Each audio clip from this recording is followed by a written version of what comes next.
This is Ashton Marcus, and I'm on location at Theater of Note for their presentation of Welcome to the White Room. Hi, my name is Ashton Marcus. I'm with KUCI 88.9 FM in Irvine, and I'm here with Greg Nussin. Hello. I'm the assistant director. Welcome to the White Room.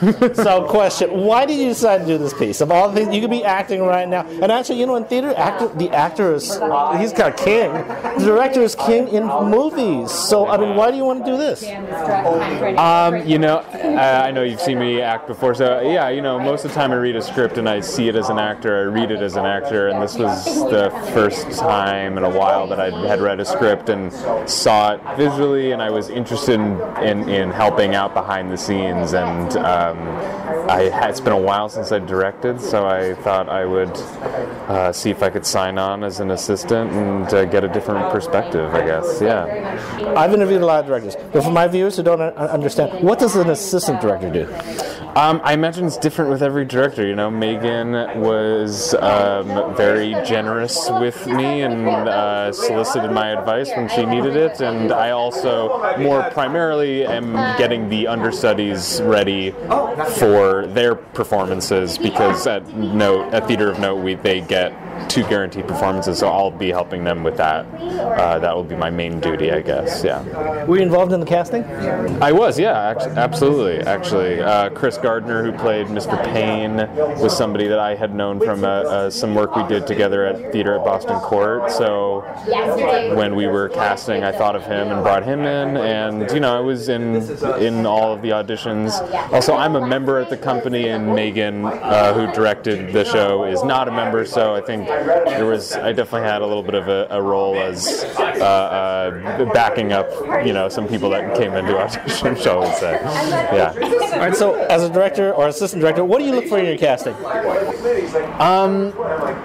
For this show, it was a lot of, we were looking for people that inherently understood the very specific kind of language that this show required. Not exactly the dialogue, but the vocabulary of the world we're living in, a very different kind of world. And we saw a lot of actors that understood intuitively what this show was like stylistically, and I think we saw a lot that didn't. And then we sort of went from there, and honestly, at the end of the day, we had an embarrassment of riches with our choices, and very pleased with who we have in the end. So, question, could you give me a comment about the story? Yeah, I think when I first read it, there was so much mystery in the script, and I was very attracted to that. And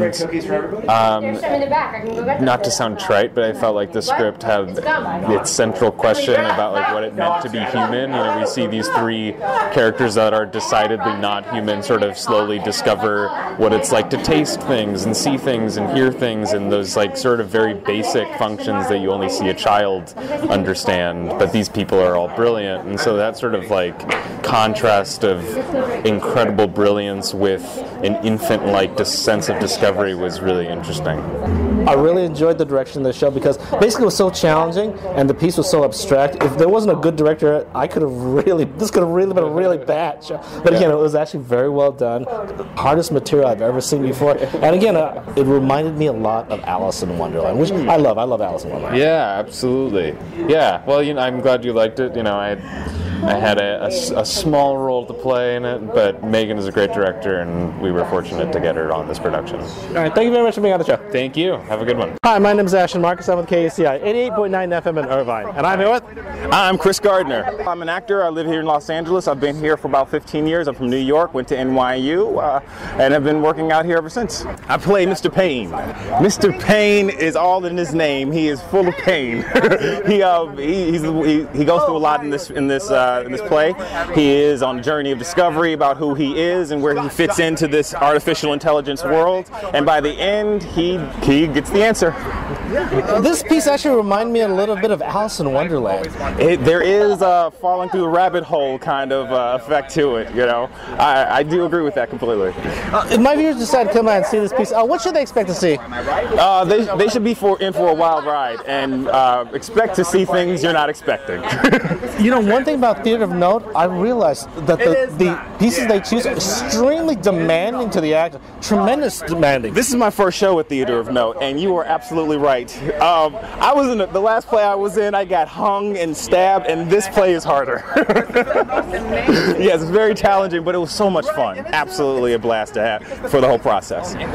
Basically, I thought you were fantastic. Again, of all the of all the characters, if I had to choose a favorite, I think it would be yours because you had to have movement, you had to have command, you had to have focus, you had to you had to connect to the audience with very obscure, abstract material. Thank you so much. I mean, on the surface, it looks like a very simple play, but it's deceptively difficult. So I'm glad you caught all of that. Appreciate it. A little advice, because it was such a challenging exercise there.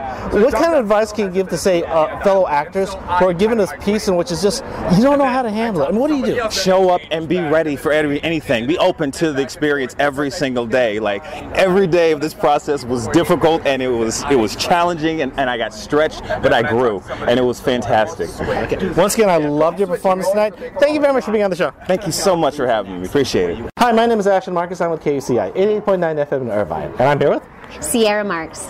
I'm a Note member here. I've been here for about 2.5 years. I'm a member of the Artistic Management Committee, and this is my new theater home, and I love it.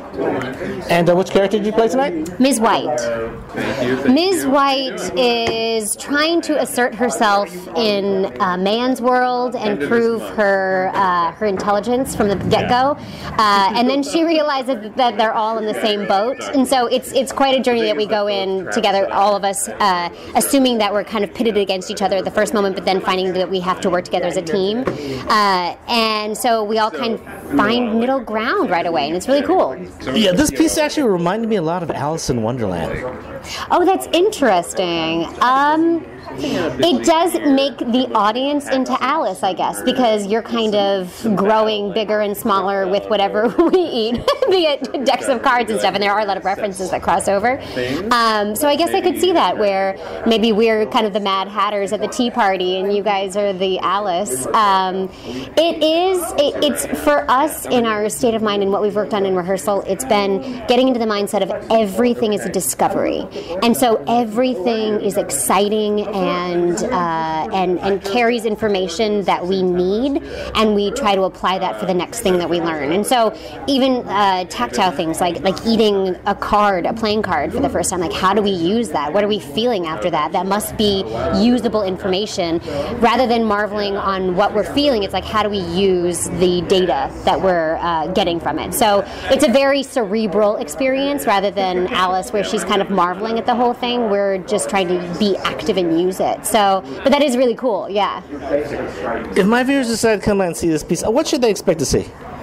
Oh, they should expect to have their world turned upside down, but it's a lot of fun. It's fun first and foremost, and then messes with your mind at the very end. So it's a great night, all in an hour. One thing I have to say about Theater of Note in general, they produce some of the hardest pieces I think actors can possibly perform on. All the pieces I've seen so far, they are so challenging, demanding of their actors. What are your thoughts on that? This role, Ms. White in Welcome to the White Room, is the most challenging. I was actually just talking to the playwright, Trish Hardito, backstage, and I told her that this is the most challenging role I have ever done. And it's only a 60-minute play, so it's insane. But the precision that you need, and also physically demanding. I have to do some dancing in the play, and I'm not a dancer, so tackling that as well as approaching the dance from another, like more of the data and cerebral position of what does this get us, kind of mixing the physical and the mental in that way is like you're just heightened the entire time. So this is by far the most difficult, challenging, and rewarding play that I've ever worked on. Well, first of all, I thought your dancing was fine. Don't worry about that. Thank you so much. But question I have for you: suppose a young actor out there had a situation like that. They're given this piece of material that is so complex, the most complex things they've ever seen in their entire life. They don't know if they can do it. What kind of advice would you give them? I'd say start with the simple. I mean, the core of this is that, I mean, we talked about the big ideas at first, and the first couple of rehearsals we discussed what this means and how our world might be getting to this this world of the play and things like that. But really, when it comes down to it, it's these characters interacting with each other and discovering things together, and they find joy in that. And so it's the very simple discoveries and kind of the emotional and mental journey that they go on together, and what they learn. So it's just being a baby, actually. So you make it actually as simple as possible, and you just sponge up all the information, and then you get there. So it's kind of like bring it back to the basics, and then you'll be great. Okay. Once again, I really love your performance. Thank you very much for being on the show. Thank you. Hi, my name is Ashton Marcus. I'm with KUCI 88.9 FM in Irvine, and I'm here with Sarah Lilly. I am originally from Kansas City, Kansas. God help me. Me, Dorothy, and Toto came out here, and I've been doing theater and TV and film for the last 30 years. Great. And which character did you play tonight? I played Jennings, the mad scientist. What's your take on that character? John Cleese as a female. This piece really reminded me of Alice in Wonderland. Yes, it does. It has a definitely going down the rabbit hole feel, except in this case it's a technological rabbit hole, and we become the Jabberwocky. Yeah, this again, a white room. Alice in Wonderland is one of my favorite pieces. This piece was actually very, very abstract, very challenging. You know, if you like Alice in Wonderland, this has very much the Mad Hatter's Tea Party feel to it, and it can go there. It just takes that. If you dropped Alice into a computer game instead of down the rabbit hole, this is what would happen to her. If my viewers decide to come by and see this piece, what should they expect to see? Something weird, something funny, something that will surprise you, and something that will make you think afterwards. One thing about Theater of Note, they provide such incredibly challenging material for actors. I've never seen a theater be this hard on their actors. What are your thoughts on that? That's what we do. I've been with this company since 1980. So yeah, the more challenging it is, the more we love it. That's what we are. If there was a young actor out there and he was given a piece like this that's really abstract, you've never done it before, what kind of advice would you give them? Well, in our case, we were very lucky. We had a wonderful director, and the playwright also came down and talked to us. So we had some great direction for working with this piece. And part of me says, sometimes you just got to close your eyes and jump off the cliff. Once again, I really loved your performance tonight. Thank you very much for being on the show. Oh, thank you. It's such a delight to have you here. Hi, my name is Ashton Marcus. I'm with KUCI 88.9 FM in Irvine, and I'm here with Ruben Wee. I'm an LA-based actor. I'm of Chinese-Filipino descent. I hail from the Philippines, so I'm repping both Chinese and Filipino people here in SoCal. Yeah, and so I'm here in Theater of Note. I just played Patrick, and tonight was the opening night for Welcome to the White Room by Trish Harnito. So I've been reading a lot on how some people are just finding it hard to have sex, I think, because they're too digitized or they live too much in the digital world playing these games which have their own worlds within. So it's kind of like a person that has forgotten what it means to be human, but then he's feeling human impulses, but he does not know what to do with them and still needs the avatars in the video games to kind of help him make that decision. But my take on Patrick is that he's basically the Lord or the God of this world, but then sometimes when you and then he imbues his personality in each of the characters, because that's what we do when we play video games. I still play video games, and like I play this video game called Skyrim, and I had a wife in Skyrim, and I was working for the Assassin's Guild in Skyrim, so there's this whole economy in that game, and so that's what he did with these three personalities, these three avatars that kind of help him cope with life that he just doesn't know how to cope with anymore with the usual human impulses. The piece reminded me a lot of Alice in Wonderland. Right. I think that's a good way to think about it. And then there's this, because when you read the, I think another thing because here it's about getting out. Right, so in a way, there are echoes of Alice in Wonderland, but it's also a reverse Alice in Wonderland. Because whereas Alice in Wonderland comes in, it's a coming of age story. This one is more of a, I think, in my opinion, a cautionary tale. So with Alice in Wonderland, she comes in and she comes out changed for the better. Here, this person actually becomes more human, but the play asks, what does being human mean? And then it's funny how he has to rediscover all the animal instincts, like the boar, the fox, and what's your inner animal.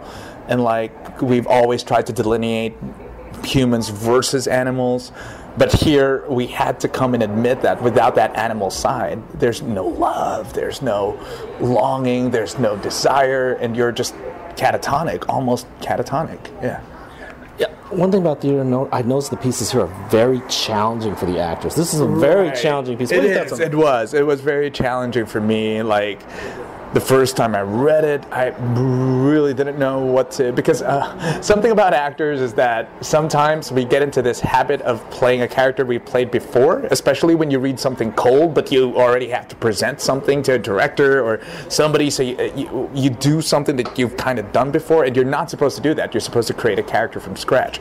But this one, you're forced to kind of be more creative, and that's what you're supposed to do. But this one, like, you're left with no other choice. So, which is great. It's a terrific challenge. I've grown so much, and with all my cast, like Sarah, Sierra, and Chris, like, without their terrific performances, because I'm the type to use my co-actors to inform me of how I feel about them personally. I kind of ingrained that into my character, and it just helps that we're so bonded as a cast. And of course, the terrific direction of Megan as well. I've been asking this of other cast members. A young actor had a situation like this where he's given this piece. They've never done this before. They don't know if they can do this. It's the hardest piece they've ever seen. What advice would you give to them? Listen to people. I think the first thing that an actor has to get over is himself. Like, I've been that actor when I was younger. Like, as soon as a director gives you notes, you're like, oh, your self-confidence shatters, and then you don't know what to do, and you mope, and then you kind of hate that person. But then that person's on your side. They're trying to make you look good, because the director's not going to go on stage. You're going to be on stage. So so that's one thing I really had to get over as a teenager and, like, as a young adult actor. And then as I grew older, you just listen, and you just be open all the time. Try it out, even if it looks stupid, all the time, because that's the beauty with theater. You have so many opportunities to play it, and just say yes every time, just like an improv class. It's like yes, and you just go. You always have to make those leaps, because if you can't trust your director, then who else can you trust? And so just listen to your director, listen to everybody who gives you notes, just try it out. You'll find something, you'll touch on something real. And as long as it's real, it's a chicken and egg thing. You won't find that real something unless you take that leap committed fully. But then you can't commit fully if you don't, so it's that kind of thing. You just have to really make that leap. Once again, I thought your performance was fantastic. I thought all the performances were fantastic. I really respect the piece. It reminded me a lot of Alice in Wonderland. Right. I did enjoy it, but again, if I compare it to Alice in Wonderland, that's just too unfair of a comparison. Right. But it was a good piece. Right. It was. And Alice in Wonderland was a reflection of its time. Because I think I've read some articles on Alice in Wonderland and how it reflected, like, the politics of that time and the situations and stories for women. Right, because during that time, it's women didn't have the same things they had now. I think this one, I like that it's confusing people, because I think in time, as the years go by, people are going to look back and see that this is a cautionary tale. This is something that people need to be aware of. We're losing something with all these screens and with all these devices and with all these outrage, instant culture. So yeah. And come to Theater of Note and 1517 North Cahuenga, Hollywood, Los Angeles. Thank you once again for being on the show. Welcome to the White Room. We'll be playing at Theater of Note from August 17th to September 16th. For more information, go to www.facebook.com/Theater of Note.